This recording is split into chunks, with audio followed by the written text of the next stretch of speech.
জুড়াইতে চাই কোথায় জুড়াই, কোথা হতে আসি, কোথা ভেসে যাই। জুড়াইতে চাই কোথায় জুড়াই।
নমস্কার।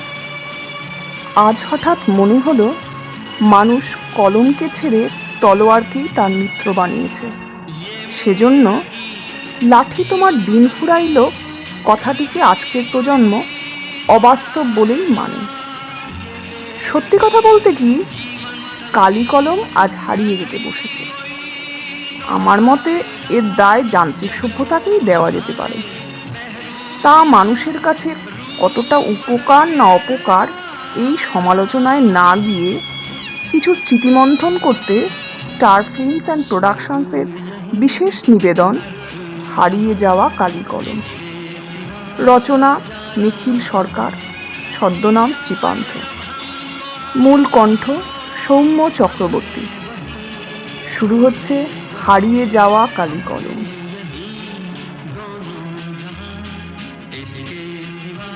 কথায় বলে কালি কলম মন লেখে তিনজন, কিন্তু কলম কোথায়? আমি যেখানে কাজ করি সেটা লেখালেখির অফিস। সবাই এখানে লেখক, কিন্তু আমি ছাড়া কারোর হাতেই কলম নেই। সকলের সামনেই চৌকো আয়নার মতো একটা কাঁচের স্ক্রিন বা পর্দা, আর তার নিচে টাইপরাইটারের মতো একটি কিবোর্ড। প্রত্যেকটি বোতামেই ছাপা রয়েছে একটি করে হরফ। লেখকরা অনবরত তা দিয়ে লিখে চলেছেন। মাঝে মাঝে লেখা থামিয়ে তাকাচ্ছেন সেই পর্দার দিকে। যা ইতিমধ্যে লেখা হচ্ছে ফুটে উঠছে পর্দায়। আমি যা লিখি ওরা ভালোবেসে আমার লেখাকেও একইভাবে ছাপার জন্য তৈরি করে দেন। একদিন যদি কোনো কারণে কলম নিয়ে যেতে ভুলে যাই তবেই বিপদ। কলম কারোর সঙ্গেই কলম নেই। যদি বা কারোর কাছে গলা শুকনো ভোতা মুখ একখানা জোটে, তবে তাতে লিখে আমার সুখ নেই। দায়সারাভাবে সেদিনকার মতো কাজ সারতে হয়। অথচ আমাদের অফিস সবাই বলেন লেখালেখির অফিস, লেখকের কারখানা। বাংলায় একটা কথা চালু ছিল, কালি নেই কলম নেই বলে আমি মুন্সি। কালগুনে বুঝি আমরাও তাই। আমি গ্রামের ছেলে। 50-60 বছর আগে আমাদের মতো যারা বাংলার অজপাড়া গায়ে জন্মেছেন তারা হয়তো বুঝবেন কলমের সাথে আমাদের কি সম্পর্ক। আমরা কলম তৈরি করতাম রোগা বাঁশের কঞ্চি কেটে। মুশকিল হতো কলমের মুখটি চিরে দেওয়ার সময়। বড়রা শিখিয়েছিলেন কলম শুধু সূচলো হলে চলবে না, কালি যাতে একসঙ্গে গড়িয়ে না পড়ে তার জন্য মুখটা চিরে দেওয়া চাই, তবেই কালি পড়বে ধীরে ধীরে চুইয়ে চুইয়ে। কোথায় পড়বে? না, লেখার পাতায়। লেখার পাতা বলতে শৈশবে আমাদের ছিল কলা পাতা, তাই কেটে কাগজের মতো সাইজ করে নিয়ে আমরা তাতে হোম টাস্ক করতাম, আর সেগুলি বান্ডিল করে নিয়ে যেতাম স্কুলে। মাস্টারমশাই দেখে বুঝে আড়াআড়িভাবে এক টানে তা ছিঁড়ে ফেরত দিতেন পড়ুয়াদের। আমরা ফেরার পথে কোনো পুকুরে তা ফেলে দিয়ে আসতাম। বাইরে ফেললে গরুতে খেয়ে নিলে অমঙ্গল। অক্ষরজ্ঞানীনকে লোকে বলে ওর কাছে ক অক্ষর গোমাংস। গরুকে অক্ষর খাওয়ানো নাকি পাপ। আমরা কালি তৈরি করতাম নিজেরাই, অবশ্য মা পিসি দিদারাও সাহায্য করতেন। প্রাচীনেরা বলতেন, তিল ত্রিফলা শিমুল ছালা, ছাগ দুগ্ধে করি মেলা, লৌহ পাত্রে লোহায় ঘষি, ছিঁড়ে পত্র না ছাড়ে মসি। ভালো কালি তৈরি করতে হলে এই ছিল তাদের ব্যবস্থাপত্র। আমরা এত কিছু আয়োজন কোথায় পাব? আমাদের ছিল সহজ কালি তৈরির পদ্ধতি। বাড়ির রান্না হতো কাঠের উনুনে, তাতে কড়াইয়ের তলায় বেশ কালি জমত। লাউ পাতা দিয়ে তা ঘষে তুলে একটা পাথরের বাটিতে রাখা জলে তা গুলে নিতে হতো। আমাদের মধ্যে যারা ওস্তাদ তারা ওই কালো জলে হরিতকি ঘষত। কখনো কখনো মাকে দিয়েই আতপ চাল ভেজে পুড়িয়ে তা বেটে ওতে মেশাতো। সব ভালো করে মেশাবার পর একটা খুন্তির গোড়ার দিকটা পুড়িয়ে লাল টকটকে করে সেই জলে ছ্যাঁকা দেওয়া হতো। অল্প জল, তাই অনেক সময় টকবক করে ফুটত। তারপর ন্যাকড়ায় ছেঁকে দোয়াতে ঢেলে কালি। দোয়াত মানে মাটির দোয়াত। বাঁশের কলম, মাটির দোয়াত, ঘরে তৈরি কালি আর কলা পাতা। বলতে গেলে তাই নিয়েই আমাদের প্রথম লেখালেখি।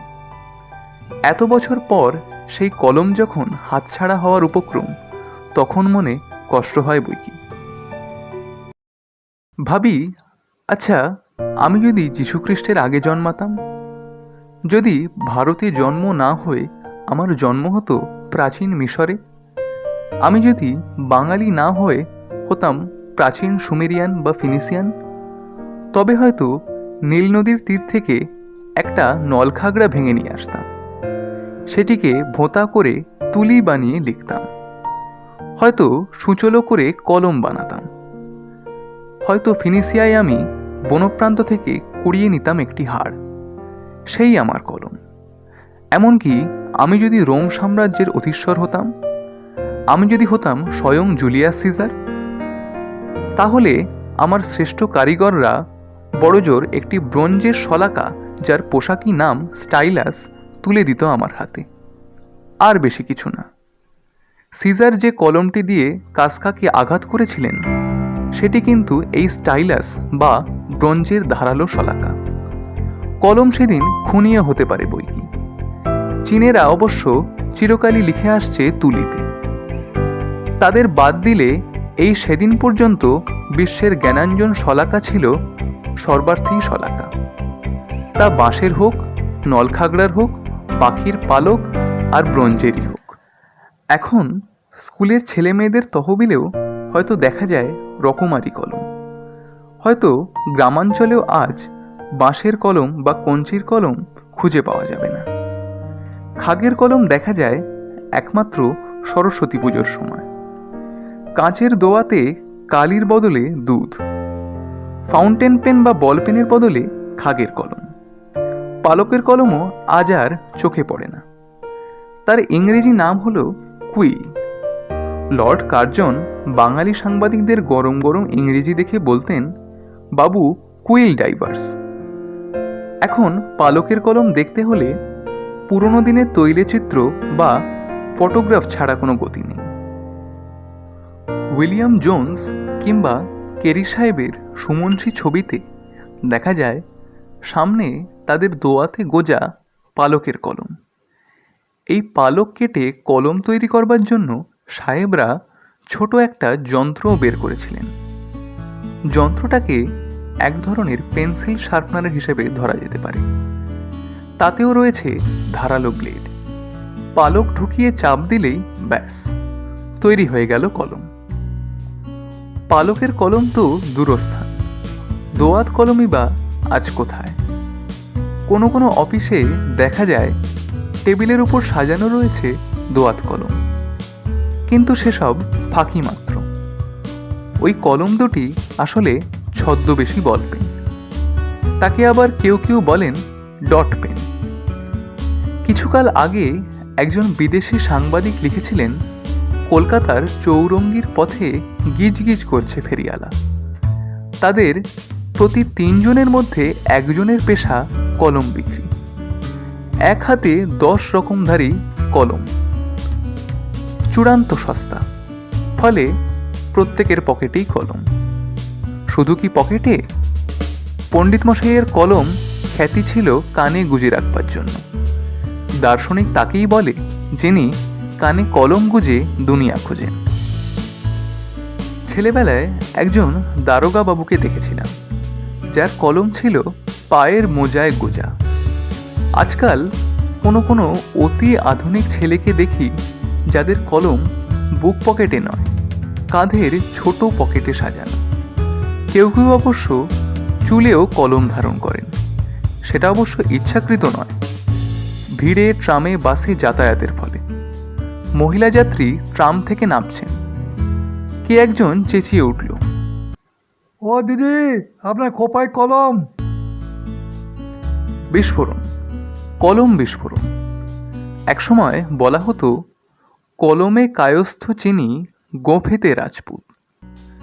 এখন কলম বা গোঁফ কোনো কিছুই আর বিশেষ কারণ নয়। কালীর অক্ষর নাইকো পেটে, চণ্ডী পড়েন কালীঘাটে। এখনকার পেটে কত অক্ষর তা নিয়ে যারা ভাবেন তারা ভাবুন। আমরা শুধু জানি দেশে সবাই স্বাক্ষর না হলেও কলম এখন সর্বজনীন। সত্যি বলতে কি, কলম এখন এতটাই সস্তা এবং এতই সর্বভোগ্য হয়ে গেছে যে পকেটমাররাও এখন আর কলম নিয়ে হাত সাফাইয়ের খেলা দেখায় না। কলম তাদের কাছে আজ অস্পৃশ্য। পণ্ডিতরা বলেন, কলমের দুনিয়ায় যে সত্যিকারের বিপ্লব ঘটায় তা হল ফাউন্টেন পেন। এককালে বাংলায় তাকে বলা হতো ঝর্ণা কলম। নামটা রবীন্দ্রনাথের দেওয়া হতে পারে। একদিন অফুরন্ত এই কালির ফোয়ারা যিনি খুলে দিয়েছিলেন তার নাম লুইস অ্যাডসন ওয়াটারম্যান। সেকালের আরও অনেক ব্যবসায়ীদের মতো তিনিও দোয়াত কলম নিয়ে কাজে বের হতেন। একবার গিয়েছেন আরও একজন ব্যবসায়ীর সঙ্গে চুক্তিপত্র সই করতে। দলিল কিছুটা লেখা হয়েছে, এমন সময় দোয়াত উপড়ে পড়ে কাগজের উপর। আবার তিনি ছোটেন কালির সন্ধানে। ফিরে এসে শোনেন ইতিমধ্যে আরও একজন তৎপর ব্যবসায়ী সই সাবুত সঙ্গে চুক্তিপত্র পাকা করে চলে গেছেন। বিমর্ষ ওয়াটারম্যান মনে মনে প্রতিজ্ঞা করলেন, আর নয়, এর একটা বিহিত তাকে করতেই হবে। জন্ম নিল ফাউন্টেন পেন। আমার মনে পড়ে প্রথম ফাউন্টেন পেন কেনার কথা। দ্বিতীয় মহাযুদ্ধের বেশ কয়েক বছর পরের ঘটনা। কলকাতার কলেজ স্ট্রিটের একটি নামী দোকানে গিয়েছি একটা ফাউন্টেন পেন কিনিব বলে। দোকানি জানতে চান কি কলম। ব্যাস, ভেবাচাকা খেয়ে গেলাম। তিনি আউড়ে চললেন, পার্কার, শেফার্ড, ওয়াটারম্যান, সোনাস, পাইলট, কোনটার কি দাম সঙ্গে সঙ্গে তাও মুখস্থ বলে গেলেন। আমার মুখের দিকে তাকিয়ে বুঝতে পারলেন আমার পকেটের অবস্থা। তবে হ্যাঁ, সস্তার একটা পাইলট নিয়ে যাও, জাপানি কলম, কিন্তু দারুণ। বলেই মুখ থেকে খাপটা সরিয়ে ধাঁ করে কলমটা ছুঁড়ে দিলেন টেবিলের এক পাশে দাঁড় করানো একটা কাঠের বোর্ডের উপর। সার্কাসে খেলোয়াড় যেমন একজন জ্যান্ত মানুষকে বোর্ডের গায়ে দাঁড় করিয়ে ধারালো ছুরি ছুঁড়ে দেয় তার দিকে, ভঙ্গিটি ছিল ঠিক সেই রকম। সার্কাসের খেলায় লোকটি শেষ পর্যন্ত অক্ষত থাকে। আমাকে অবাক করে তিনি কলমটি বোর্ড থেকে খুলে নিয়ে দেখালেন। এই দেখো, নিপ ঠিক আছে। দু এক ছত্র লিখেও দেখালেন। আমি সেদিন সেই জাদু পাইলট নিয়ে ঘরে ফিরেছিলাম। পরে নামি দামি নানান জাতের ফাউন্টেন পেন হাতে এসেছে, কিন্তু অনেক দিন পর্যন্ত বাঁচিয়ে রেখেছিলাম সেই জাপানি পাইলটকে। ফাউন্টেন পেনের এক বিপদ, তা লেখককে নেশাগ্রস্ত করে, অবশ্য যদি পয়সাওয়ালা লেখক হন। বিখ্যাত লেখক শৈলজানন্দ একবার আমাকে দেখিয়েছিলেন তার ফাউন্টেন পেনের সংগ্রহ। ডজন দুয়েক তো বটেই, পার্কারও ছিল বেশ কয়েক রকম। শৈলজানন্দ বলেছিলেন এই নেশা তিনি পেয়েছিলেন শরৎদার কাছ থেকে। হ্যাঁ, শরৎচন্দ্র চট্টোপাধ্যায়, তারও ছিল ফাউন্টেন পেনের নেশা। আদিতে ফাউন্টেন পেনের নাম ছিল রিজার্ভার পেন। ওয়াটারম্যান তাকেই অনেক উন্নত করে তৈরি করেছিলেন ফাউন্টেন পেন, আমাদের ঝর্ণা কলম। গাঁয়ের ছেলে আমি, অবশ্য ফাউন্টেন পেন হাতে তুলে নিয়েছি অনেক পরে। আমি ছিলাম কালি কলমের ভক্ত, অর্থাৎ দোয়াত আর নিবের কলমের। বাঁশের বার কঞ্চির কলমকে ছুটি দিই শহরে স্কুলে ভর্তির পর। কালি বানানো তখন বন্ধ। কাঁচের দোয়াতে আমরা কালি বানাতাম, কালি ট্যাবলেট বা বড়ি গুলে দিয়ে। লাল নীল দু রকমের বড়ি পাওয়া যেত, অবশ্য তৈরি কালিও পাওয়া যেত দোয়াত বা বোতলে। তাদের বাহারি সব নাম, কাজল কালি, সুলেখা কালি ইত্যাদি। বিদেশি কালিও পাওয়া যেত, তবে তা প্রধানত ফাউন্টেন পেনের জন্য। নিব এবং হ্যান্ডেলও ছিল রকমারি। সুচলো মুখের নিবের মতো ছিল চওড়া মুখের নিব, যার যেমনটি চাই। হ্যাঁ, বিদেশে উন্নত ধরনের নিবও পাওয়া যেত, সেসব গরুর শিং নয়তো কচ্ছপের খোল কেটে তৈরি, খুবই টেকসই। পালকের কলম তাড়াতাড়ি ভেঙে যেত, তাই এই ব্যবস্থা। কখনো বা শিঙের নিবের মুখে বসানো হতো হিরে। ফাউন্টেন পেনের প্ল্যাটিনাম, সোনা এসব দিয়ে মুড়ে তাকে আরও দামি, আরও পোক্ত করা হতো। এসব করে রকমারি চেহারা সস্তা দামি ফাউন্টেন পেন বাজারে বের হলো। আমরা যখন কলেজে পড়ছি তখন বলতে গেলে সব পড়ুয়াদের পকেটেই ফাউন্টেন পেন।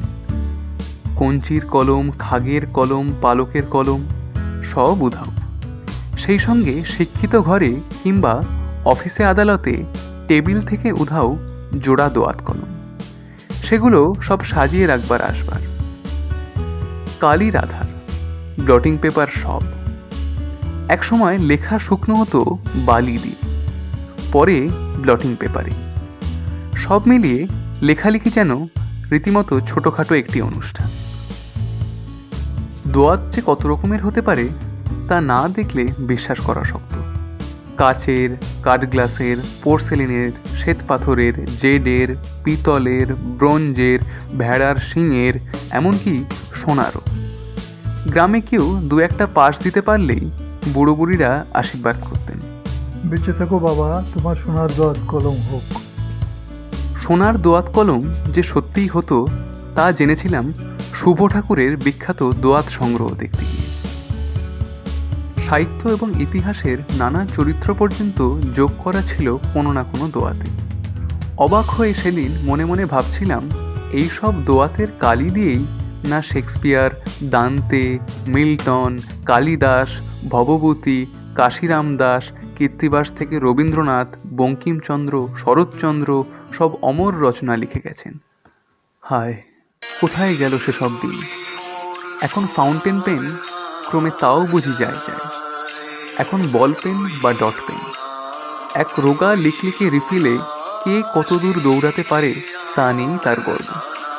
ফাউন্টেন পেনও অবশ্য কম যায় না। একটা বিদেশি কাগজে ফাউন্টেন পেনের বিজ্ঞাপন দেখছিলাম।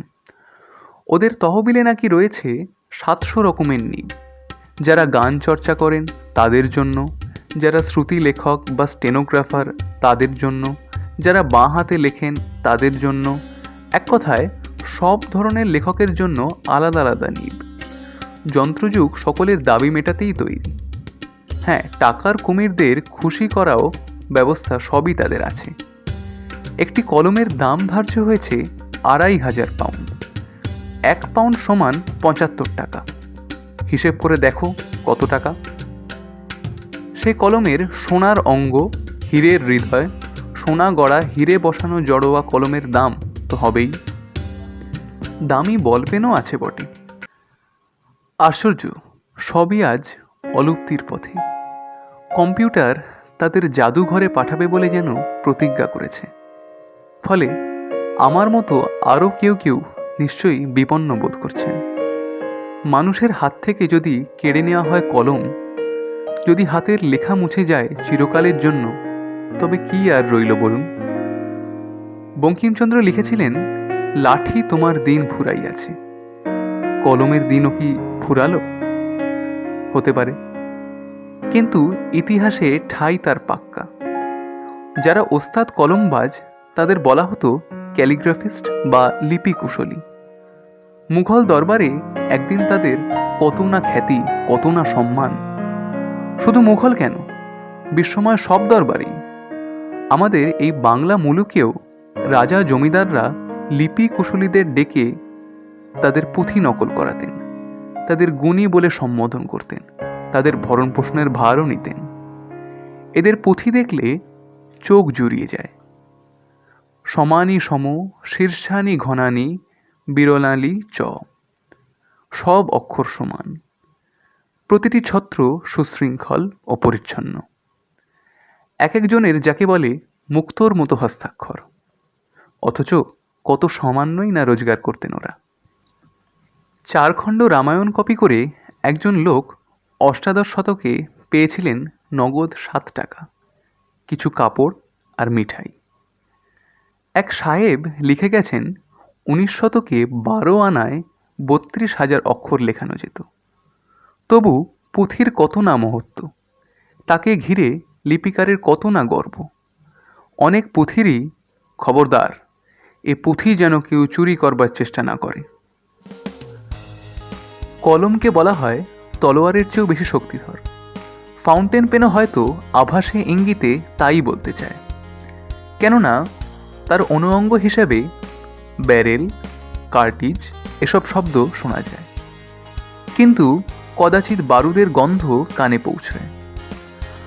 অন্যদিকে ইতিহাসে কিন্তু অনেক পালকের কলমধারীকে সত্যিই কখনো কখনো তলোয়ার হাতে লড়াই করতে দেখা যায়, মিথ্যাচার এবং প্রতিবাদের ক্ষেত্রে। কলকাতার ইতিহাসেও এ ধরনের ডুয়েল বা দ্বৈরপথের কাহিনী রয়েছে। সুতরাং যখন দেখি এত পরিবর্তনের মধ্যেও কেউ কলম আঁকড়ে পড়ে আছেন, তখন বেশ ভালো লাগে। ভাবতে ভালো লাগে আমাদের কালের অধিকাংশ লেখকের কথাই। তারা এখনও প্রায় সবাই কলম দিয়েই লিখছেন। অনেকে ধরেছে টাইপরাইটার। তিনি কেউ না, শুধুমাত্র অন্নদাশঙ্কর রায়। গত কয়েক বছর ধরে কবি সুভাষ বসু টাইপরাইটার ধরেছেন। অন্যরা প্রায় সবাই লিখছে কলমে, অবশ্য ফাউন্টেন পেন কিংবা বল পেনে। সম্ভবত শেষ পর্যন্ত নিবের কলমের মান মর্যাদা বাঁচিয়ে রেখেছিলেন একমাত্র সত্যজিৎ রায়। তার অনেক সুস্থ সুন্দর নেশার একটি ছিল লিপিশিল্প। তার হাতে লেখা কুশলতার সঙ্গে অন্যান্য শিল্পকর্মের সম্পর্ক থাকা খুবই সম্ভব। কে না জানে রবীন্দ্রনাথ বেশি বয়সে শিল্পলিপি হিসাবে বিশ্বময়ে সম্মানিত হয়েছিলেন।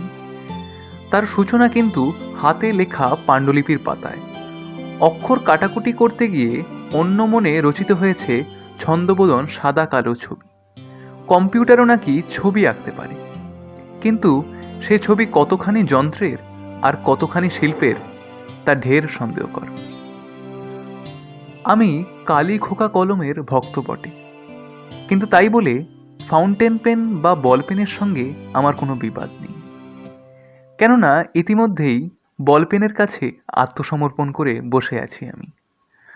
মনে মনে সেই ফরাসি কবির মতো বলছি, তুমি সবল, আমি দুর্বল, তুমি সাহসী, আমি ভীরু, তবু তুমি যদি আমায় হত্যা করিতে চাও, আচ্ছা, তবে তাই হোক, ধরে নাও আমি মৃত। তবে হ্যাঁ, একবার অন্তত নিবের কলমকে দেখা গেছে খুনির ভূমিকায়।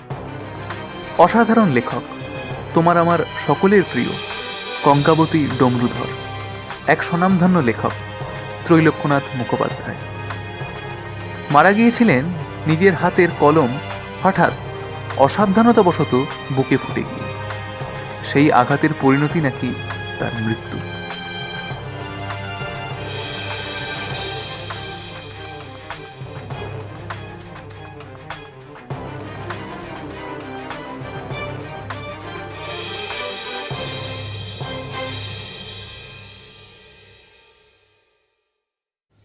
নমস্কার, শুনছিলেন হারিয়ে যাওয়া কালিকলম, রচনা নিখিল সরকার, ছদ্মনাম শ্রীপান্ত।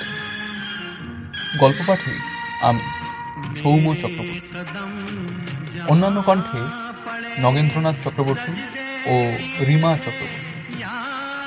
গল্পটি কেমন লাগলো আমাদের জানাতে পারেন ইমেল করে। আমাদের ইমেল অ্যাড্রেস হলো star.filmsandproductions@gmail.com। আশা করি আপনাদের ভালো লেগেছে।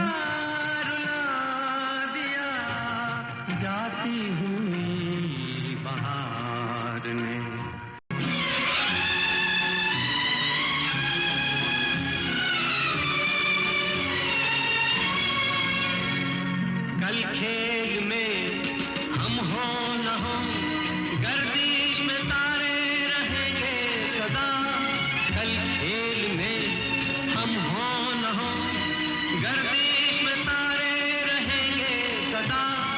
भूलोगे तुम, भूलेंगे वो, पर हम तुम्हारे रहेंगे सदा।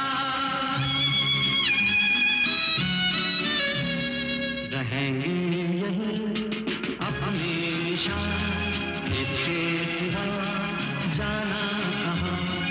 जी चाहे जब हमको आवाज दो, हम हैं वहीं, हम थे जहाँ, अपने यही दोनों जहाँ।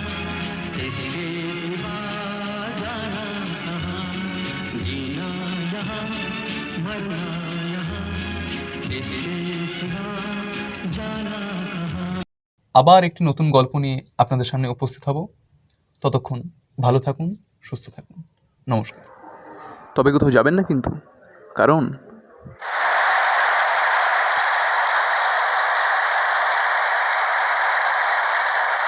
धन्यवाद, बहुत बहुत धन्यवाद, मेहरबानी, शुक्रिया, थैंक यू, स्पसीबा तवारिश। यहाँ हमारा इंटरवल होता है, ये तो अंतरक्त यानी कि वक्फा, मध्यांतर। ये इंटरवल हो सकता है 15 मिनट का है, या 15 घंटे का, या 15 महीने का, लेकिन जोकर का तमाशा खत्म नहीं हुआ।